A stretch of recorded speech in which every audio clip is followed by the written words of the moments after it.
Cahaya, siapakah engkau? Maka cahaya yang kedua menjawab, aku adalah malu dan tempatku ada di dalam mata. Cahaya yang tiga pun sama ditanya, wahai cahaya, siapakah engkau? Aku adalah kesehatan dan tempatku ada di dalam badan, katanya. Maka cahaya yang terakhir pun ditanya, wahai cahaya, siapakah engkau? Aku adalah iman dan tempatku ada di dalam hati. Maka setelah selesai daripada pertanyaan terhadap cahaya-cahaya, maka empat kegelapan pun ditanya satu persatu. Kegelapan yang pertama ditanya, wahai kegelapan, siapakah engkau? Maka kegelapan menjawab, sesungguhnya aku adalah marah, dan aku berada di dalam otak. Jika marah telah masuk ke dalam otak, maka sesungguhnya akal yang ada keluar. Lihat orang-orang marah.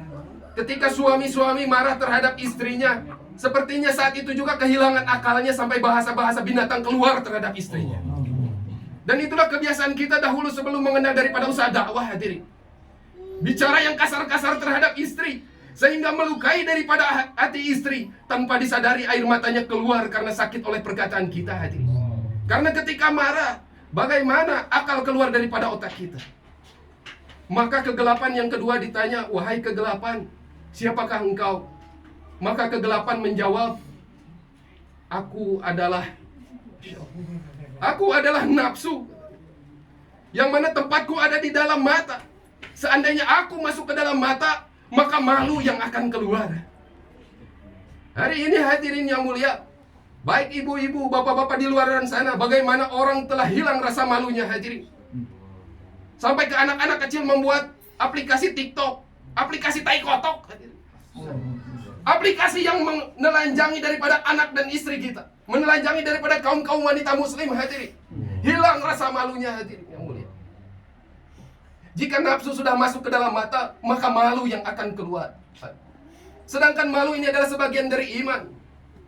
Al-imanu bid'un wa sab'una syubatan. Iman terbagi daripada 70 sekian cabang lebih.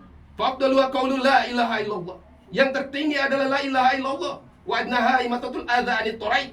Yang paling rendah adalah menyingkirkan gangguan dari jalan. Wal haya'u subatun minal iman. Dan iman adalah sesungguhnya bagian daripada rasa malu. Umat Islam hampir kehilangan rasa malunya, hadirin yang mulia, karena nafsunya sudah banyak masuk melalui mata. Kegelapan yang ketiga ditanya, wahai kegelapan, siapakah engkau? Maka kegelapan menjawab, sesungguhnya aku adalah penyakit, yang mana jika aku penyakit telah masuk ke dalam badan seseorang, maka kesehatannya yang akan keluar. Maka kegelapan yang terakhir ditanya, wahai kegelapan, siapakah engkau? Maka kegelapan menjawab, aku adalah dunia, dan tempatku ada di dalam hati. Dan seandainya aku dunia telah masuk ke dalam hati, maka iman yang akan keluar. Maka hadirin yang mulia, bagaimana Allah subhanahu wa ta'ala cemburu terhadap seseorang yang menyimpan dua di dalam hatinya. Alladzina amanu walam yalbisu imanahum bizzulmin ulaika lahumul amnu wa hum muhtadun. Orang-orang yang beriman tidak mencampur adukan daripada keimanannya dengan kesyirikan. Apa kesyirikan di situ? Kata Nabi, kezaliman. Kezaliman di situ apa? Kesyirikan. Allah nggak suka tuh. Bagaimana hati kita yang diinginkan oleh Allah hanya ta'aluk kepada Allah subhanahu wa ta'ala.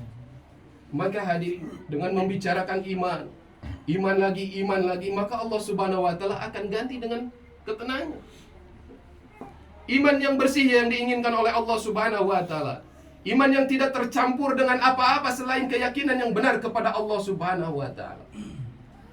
Keimanan yang benar akan mendorong kepada kita melakukan satu amalan yang benar, amalan yang sesuai dicontohkan oleh Rasulullah sallallahu alaihi wasallam. Bagaimana kita tahu amalan yang dilakukan oleh Rasulullah? Maka bagaimana kita lihat apa yang dilakukan oleh para sahabat radhiyallahu anhu? Bagaimana kita bisa tahu apa yang dilakukan para sahabat? Maka kita lihat apa yang dilakukan oleh para tabi'in. Bagaimana kita bisa tahu apa yang dilakukan oleh para tabi'in? Maka kita lihat apa yang dilakukan oleh para tabi'in. Bagaimana kita bisa tahu apa yang dilakukan oleh tabi'ut tabi'in? Maka kita lihat bagaimana para ulama mengamalkan amalan agama. Maka jangan jauh-jauh daripada ulama, dekat daripada ulama. Masya Allah, Kiai Haji Gus Ubaidillah waktu 2015, Masya Allah, saya bergerak di Malang, 4 bulan sama Abu Ilyas, Masya Allah. Ketemu sama Gus Bet. Ketika jur pertemuan, maka beliau sampaikan, yang namanya Karkun Jos tuh bukan yang keluar istiqomah terus, ngabret keluar-keluar, bukan. Tapi setelah keluar, maka dia duduk rajin dalam majelis ilmu ulama, katanya. Dia enggak merasa pintar, tapi dia menundukkan dirinya duduk dalam majelis-majelis ilmu tanpa melihat siapa ulamanya. Apa yang ambil dia, yang baik dia ambil, apa yang buruk dia buang. Kemudian Karkun Jos apalagi katanya, yang dia mana setelah pulang intikoli maka dia membuat taklim istiqomah di dalam masjid dan di dalam rumahnya. Masya Allah. Ini penting, ini Karkun Jos. Jadi Karkun Jos itu bukan hanya keluar 4 bulan setiap tahun. Setelah pulang 4 bulan, apa yang dia lakukan? Maka Ustaz menyampaikan seperti itu. Semakin ramah tamah kepada ulama, semakin rajin ikram kepada ulama, semakin memuliakan para daripada ahli-ahli agama. Bahkan Maulana Umar, Masya Allah, Amir Provinsi Jawa Barat sering mengulang-ulang, jangankan kepada ulama-ulama yang makomnya sudah tinggi, hati kita kurang baik terhadap guru ngaji saja yang ada di kampung kita, maka wallahi, kata Maulana Umar, anak kita tidak akan pernah menjadi ulama. Saking besarnya perkara agama. Orang yang ngajarin alif bata saja kita nggak boleh benci. Kita keluar ini hadirin yang mulia untuk membentuk sifat kita ikram, banyak memuliakan terhadap alim-alim ulama. Masya Allah, apalagi ulama yang sudah mengambil usaha dakwah. Apa kata Nabi? Laisa min ummati, bukan termasuk umatku. Yang salah satu di dalam hadisnya adalah orang yang tidak memuliakan daripada para ulama. Datang ke majelis taklim, entong asa bisa, entong asa nyao. Terhijabnya ilmu untuk seseorang ketika dia merasa sudah tahu, hadirin yang mulia. Terbukanya ilmu untuk seseorang ketika dia merasa selalu tidak tahu. Maka kenapa kita diarahkan terus ke markas, Pak? Ini untuk ibu-ibu, bagaimana dukung suaminya untuk selalu hadir ke markas, untuk apa? Walaupun minimal daripada mendengarkan bayan, untuk apa? Untuk menghancurkan daripada kesombongan-kesombongan dalam hati. Mau menundukkan diri kita dalam majelis-majelis ilmu. Apa kata para ulama? 3 hari saja ini telinga tidak mendengar kalamullah dan hadis Rasulullah, maka hati ini akan menjadi keras. Maka penting hadirin yang mulia, untuk bagaimana menghidupkan amal masjid dan membawa amal masjid ke dalam rumah kita. Ibnu Abbas radhiyallahu anhu mengatakan, ada 2 tempat di muka bumi yang menjadi tempat terbesar tersebarnya asbab hidayah ke seluruh alam. Yang pertama adalah masjid, yang kedua adalah rumahnya orang yang beriman. Itu saya mendengar dari Haji Abdi, Masya Allah. Terbukti dengan usaha Masturoh, hadirin yang mulia. Ini usaha yang luar biasa. Menghidupkan lagi usaha di zaman Nabi, yang mana rumah-rumah para sahabat dahulu, hadirin, menjadi hotel-hotel daripada para musafir dulu. Hari ini mana lagi rumah mengaku orang Islam, tapi siapa yang mau menampung? Kadang-kadang saudara sendiri pun didepak dari dalam rumah, hadirin. Tapi dengan kembali hidup usaha Masturo, hidup daripada amalan-amalan rumah, menjadikan rumah-rumah daripada orang yang beriman seperti hotel, Masya Allah. Ajib, Pak. Maka hadirin yang muliakan Allah Subhanahu wa Ta'ala, ketika kita melihat masjid kosong, jangan salahkan masjid dan para penghuninya, masyarakat sekitar, salahkan diri kita.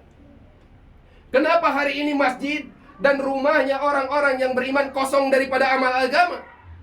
Masalahnya adalah hati. Hati manusia sudah dipenuhi oleh kebesaran dunia, sehingga mata yang digunakan hari-hari untuk melihat, maka yang dilihat hanya dunia. Telinga yang digunakan hari-hari, yang terdengar hanya masalah dunia. Pikirnya hari-hari hanya digunakan untuk memikirkan dunia, maka waktunya habis untuk dunia. Maka untuk memperbaikinya seperti apa?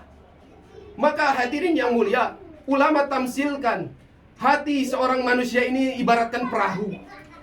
Jika perahu bocor, memperbaikinya jangan di laut, jangan di sungai, keburu tenggelam, hadirin.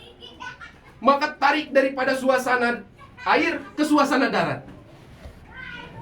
Tarik daripada suasana keduniaan, tarik ke suasana akhirat. Di mana kita mendapatkan suasana akhirat selain di masjid? Ini tugasnya untuk bapak-bapak. Masya Allah. Menarik daripada suasana dunia ke suasana akhirat. Setelah daripada di masjid, bapak-bapak ada tugas yang kedua, menarik daripada suasana masjid, tarik ke suasana rumah. Untuk apa? Menghidupkan dengan istri-istri kita. Masya Allah, hadirin yang mulia.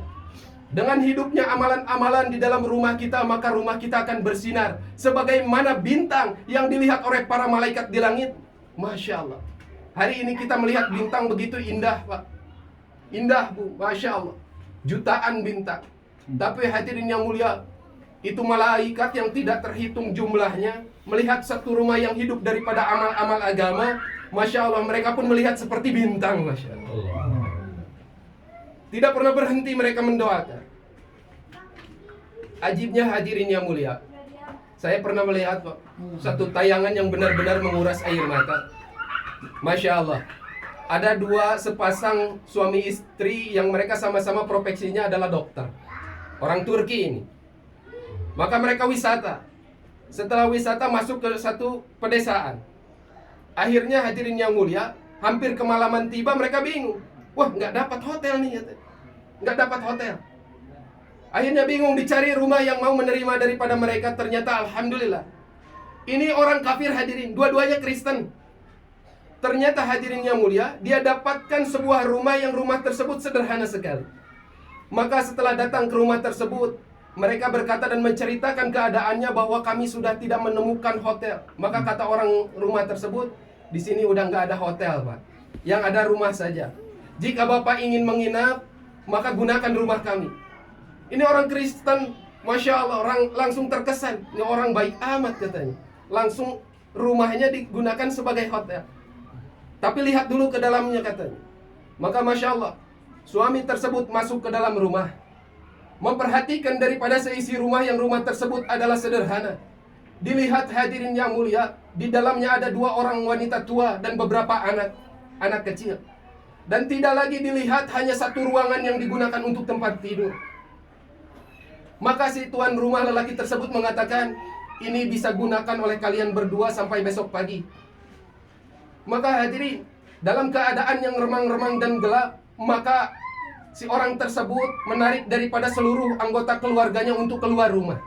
Dan mempersilahkan dua orang Kristen tadi masuk ke dalam dan mempersilahkannya untuk istirahat. Masya Allah, itu gelap. Karena rumah tersebut rumahnya orang miskin.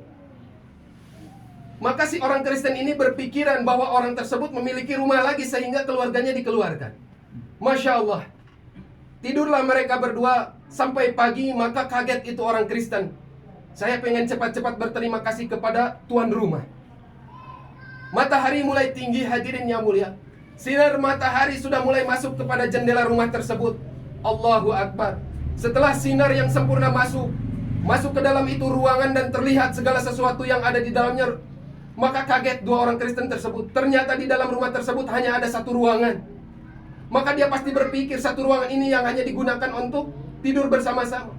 Maka dia berpikir kemana tuan rumahnya dan tidur di mana dia. Maka hadirin yang mulia, yang membuat dia kaget adalah ketika dia membuka pintu, yang mana Masya Allah, kedua matanya langsung dihadapkan ke sebuah keluarga yang sedang tidur di bawah satu pohon dalam keadaan kedinginan. Hadirin, satu keluarga tersebut yang terdiri daripada nenek tua, satu orang istri dan anak-anak kecil tidur dalam keadaan kedinginan di bawah sebuah pohon. Hadirin, maka larilah seorang Kristen tersebut dan mengatakan kepada orang tersebut, Anda sudah gila katanya. Anda persilahkan kami tidur dalam keadaan nyaman dan kalian tidur dalam keadaan kedinginan. Anda sudah gila. Maka hadirin yang mulia, orang tersebut mengatakan, wahai Tuhan, kami tidak gila. Maka kata orang Kristen tadi, saya orang kafir, saya orang Kristen, saya tahu kalian orang Islam. Kenapa kalian mempersilahkan orang kafir seperti kami dipersilahkan istirahat sementara kalian rela untuk kedinginan? Wahai Tuhan, ini bukan keinginan saya, tapi ini adalah keinginan daripada Nabi saya dan mengajarkannya seperti ini. Masya Allah hadirin yang mulia. Maka apa yang dilakukan oleh Kristen tadi? Maka istrinya membisikkan kepada si orang Kristen tadi, suaminya, wahai suamiku, katakan kepadanya, aku ingin masuk Islam katanya. Aku ingin masuk Islam katanya. Maka Kristen tadi mengatakan, wahai Tuhan, ajarkan aku Islam. Wahai Tuhan, sesungguhnya aku tidak bisa langsung mengislamkan kamu. Kamu selidiki dulu ini Islam seperti apa. Allah Akbar. Maka diberikan pelajaran, dia mencari kesana kesini ketika kembali ke Turki dan mempelajari daripada Al-Quran dan hadis. Bertanya kepada ulama-ulama, setelah sekian waktu maka dia masuk Islam. Hadirin yang mulia, namanya berganti menjadi Muhammad Stephen di Rumania. Dia membuka daripada Islamic Center, yang mana 202 negara, banyak ribuan orang masuk Islam gara-gara beliau hadir. Lihat bagaimana akhlak daripada seorang muslim, menyediakan rumahnya untuk tamu yang walaupun tamu tersebut adalah kafir hadir. Hari ini berapa banyak, Pak, rumah umat Islam seandainya hadapkan kepada jamaah Masturah mereka menolak. Jangankan umat Islam, demi Allah, Ahbab sendiri yang sudah tahu tentang amalan agama nggak mau nerima Masturah. Sedih hadirin. Rumah para sahabat adalah Masya Allah hotel bagi para kaum musafir. Hadirin yang mulia, hari ini amalan seperti ini dianggap asing, Pak. Jamaah disesat-sesatkan, ngapain itu rumahnya digunakan seperti itu. Padahal di zaman Nabi sudah seperti ini hadirin. Jika hari ini orang sudah mengambil sedikit saja usaha dakwah hadirin, lalu siapa lagi yang mau mengambil usaha ini? Siapa yang mau mewakafkan dari rumah-rumahnya untuk musafir hadirin ya mulia? Maka para masyayikh kita menginginkan bagaimana orang yang belum pernah mengikuti daripada usaha dakwah pun rumahnya harus berhajat kepada jamaah Masturah. Dilibatkan lagi dalam setiap takaja hadirin yang mulia. Saya sampai bingung, Masya Allah. Belajar keluar 4 bulan bukan untuk mencari daripada perhatian makhluk. Belajar keluar jalan kaki bukan. Saya bingung dengan usaha ini. Kenapa orang-orang bodoh bisa jadi ahli taat? Masya Allah. Ketemu lagi ke Nizamuddin, dibentangkan lagi beberapa takaja. Untuk apa ini takaja-takaja? Masya Allah. Sampai bertemu daripada alim ulama di Jamiatul Hind. Beliau ditarjimkan oleh seorang Arab yang mana beliau bisa bahasa Melayu. Yuri, takajah itu kemuliaan, tugas agama itu kemuliaan. Semakin banyak kalian diberikan takajah, maka kematian kalian dalam kelalaian akan semakin sedikit, kata. Dengan semakin banyak seseorang mengambil takajah, maka kesempatan syahid akan semakin besar. Tapi kalau hari ini sedikit diberikan takajah, otomatis kematian dalam kelalaian akan besar, katanya. Ya Allah, demi Allah, Pak. Maka kenapa orang harus ke Nizamuddin? Maka ternyata hadirin yang mulia, begitu banyak para masyayikh kita dipahamkan tentang agama. Maka ibu-ibu dorong daripada suaminya yang belum pernah ke Nizamuddin untuk ke Nizamuddin. Yang mana hari ini sudah mulai dibuka lagi daripada Bangladesh. Untuk melihat daripada orang tua kita benar-benar mengamalkan agama. Benar-benar mereka berzikir kepada Allah, Masya Allah. Sampai satu orang istiqbal, umurnya sudah tua. Saya pikir ini orang yang sudah tua, apa kemampuannya? Harusnya yang dipilih jadi istiqbal itu yang muda-muda, semangat. Masya itu orang tua zikir terus, ngejaga ruangan. Sholat berjamaah, balik lagi, beresan amal, balik lagi. Masya Allah, ini ngapain ternyata, Masya Allah. Itu hatinya tidak pernah lepas kepada Allah. Mereka benar-benar mengamalkan daripada amalan agama yang hari ini tidak pernah kita lihat. 6 bulan hadirin bukan waktu yang sangat singkat, melainkan seakan-akan lama bagi kami, yang mana sholat berjamaah dilarang. Di luar daripada gedung terlihat masjid yang besar hadirin, tapi kami tidak diperbolehkan sholat ke dalam masjid. Di dalam satu ruangan dibentuk harus sholat berjamaah 3 orang, padahal isinya 30 orang. Menangis daripada sahabat-sahabat dari Sulawesi. Agama seperti ini.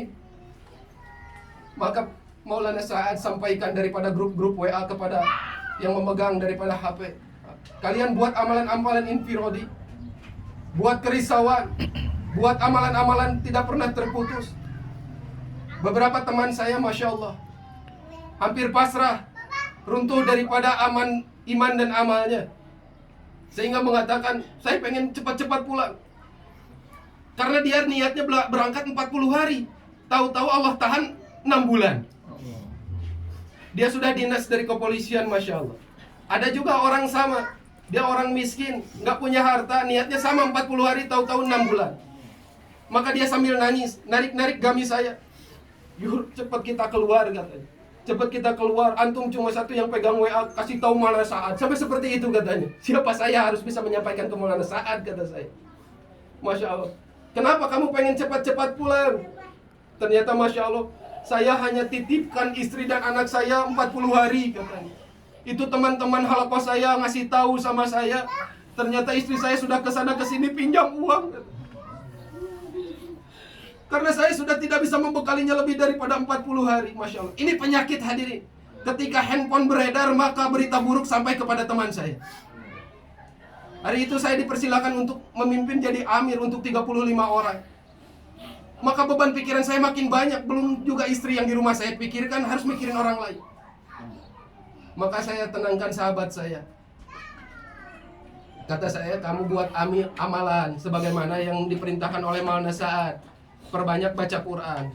Itu sudah saya lakukan. Saya tanya, coba Pak Abdurrahman memang udah berapa, ini udah hampir 5 bulan, berapa banyak baca Al-Quran? Maka dia sambil berhenti nangisnya, dia ngomong, saya nggak sadar sudah 8 kali hatam Al-Quran, katanya. Ajib Pak, dia 15 tahun ikut usaha dakwah, setiap tahun keluar 4 bulan, tapi selama 15 tahun belum pernah keluar 4 bulan hatam Al-Quran. Tapi asbab di penjara 6 bulan, dia hatam 8 kali Al-Quran. Ini keberkahan, kenapa antum nggak dipikirkan yang ini, mikirin yang ada di rumah? Oh iya ya, katanya. Iya, buat lagi. Ternyata beberapa orang mendengar itu datang lagi sampai beberapa kawan mengabarkan, saya sudah 23 kali hatam, katanya. Ada yang 30 kali. Masya Allah. Ini keberkahan. Lockdown ini keberkahan buat antum membina daripada amal-amal infiradi. Maka saya berikan kabar yang gembira. Antum yang sudah 8 kali, 20 kali, 23 sampai 30 kali hatam, ini masih sedikit dibandingkan Maulana Samim yang beliau semenjak di lockdown sampai saya terakhir dengar beliau sudah hatam 80 kali Al-Quran. Ini para masyayikh sampai seperti itu. Ada masalah, mereka mencoba menyelesaikannya dengan amal, hadir. Maka kita lihat sekarang, Pak, sejauh mana kita punya masalah dan sejauh mana kita menyelesaikannya dengan amal. Maka hadirin yang mulia, tidak ada lagi usaha tarbiyah yang sebaik daripada ini untuk membentuk keyakinan daripada seseorang untuk menyelesaikan masalah, larinya kepada amal, hadirin.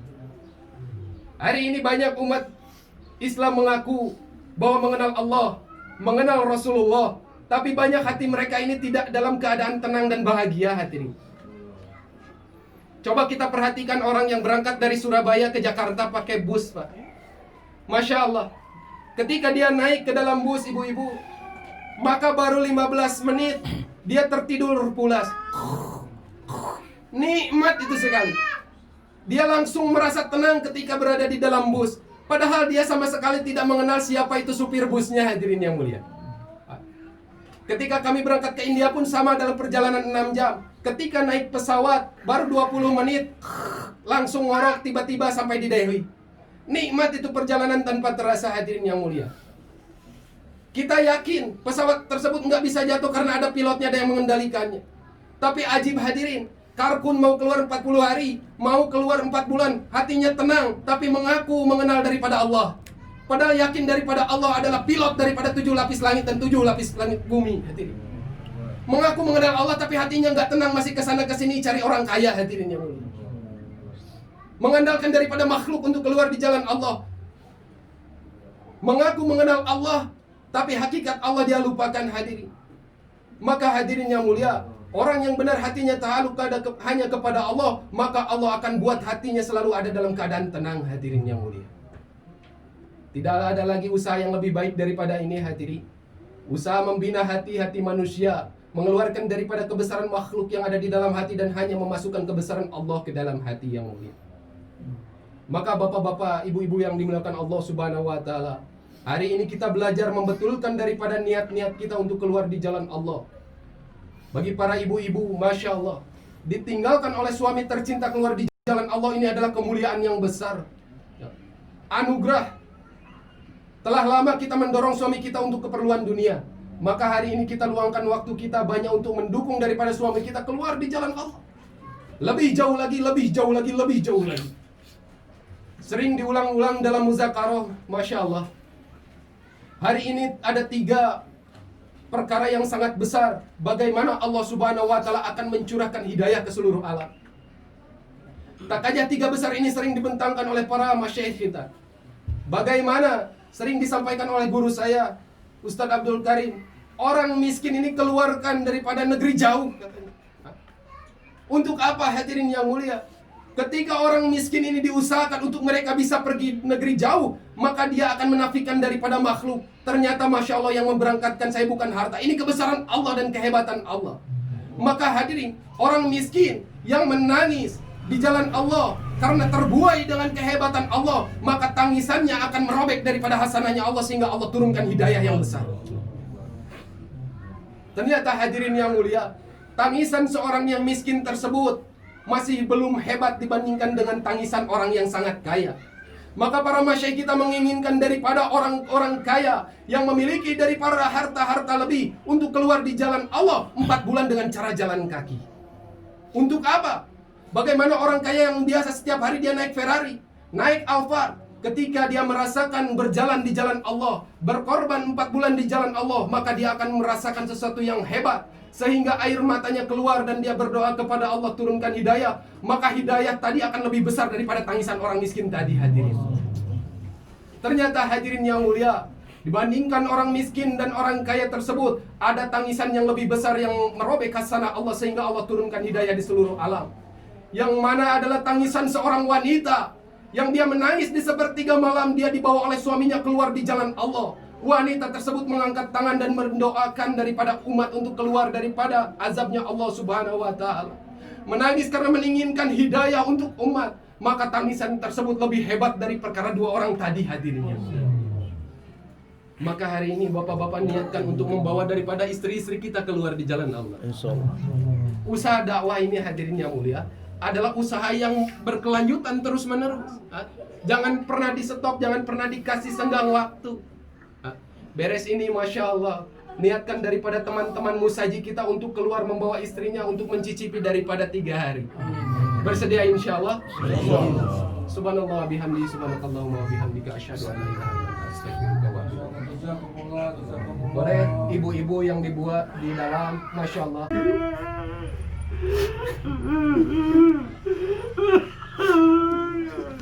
Istighfar.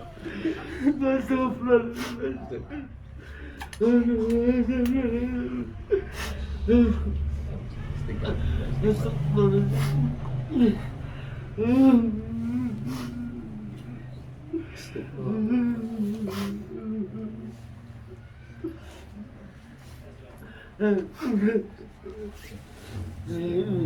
Bang Benta tuh, Masya Allah, pilihan Allah.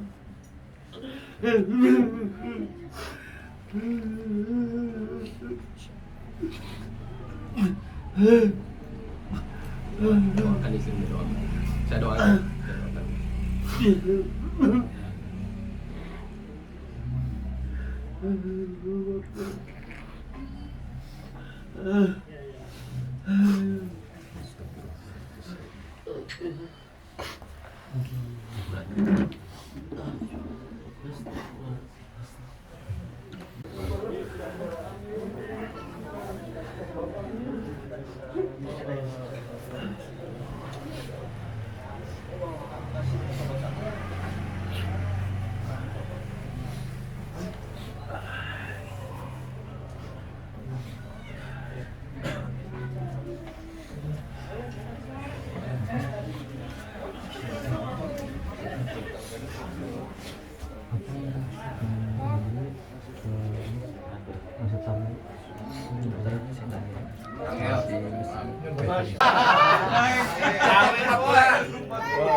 Mas turutnya cash bulan Februari 1 jamaah di Taman Sari, 15 hari ke Batam.